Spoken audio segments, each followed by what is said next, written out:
A més d'aquesta reflexió, el que també m'agradaria és que tinguéssiu 3 idees clau que us ajudessin a entendre les propostes.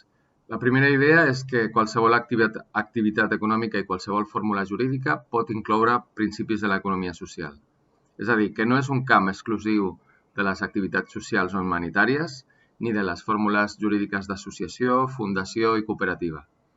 No és així. El comerç, l'alimentació, la fusteria, la mecànica, la telefonia, la construcció, qualsevol sector econòmic està incorporant avui ja principis de l'economia social, en major o menor mesura.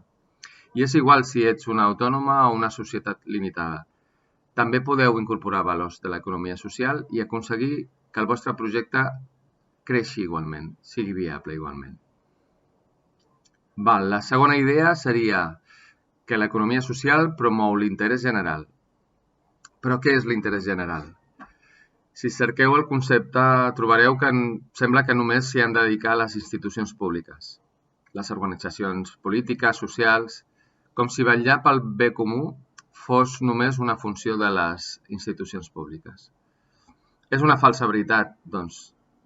El bé comú és responsabilitat de tots i totes. Per fer-ho, trobarem que nosaltres també podem treballar per l'interès general a través dels nostres grups d'interès. Si recordeu, quan vau fer el vostre pla d'empresa, una de les coses que us van demanar és que penseu quins eren els vostres grups d'interès. Doncs els clients, treballadors, proveïdors, col·laboradors, veïns, entorn social, comunitari, natural, tots ells representen l'interès general. Per tant, nosaltres podem treballar en aquest sentit, en aquesta línia, a través d'ells.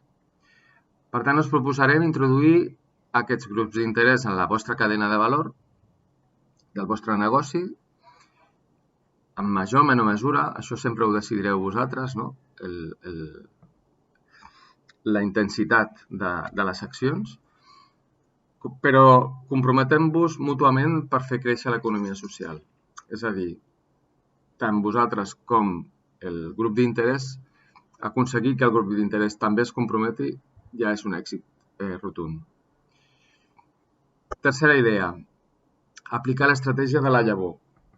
Començar amb una acció concreta, petita, sense grans pretensions, però que estigui feta des del compromís, no només des del màrqueting.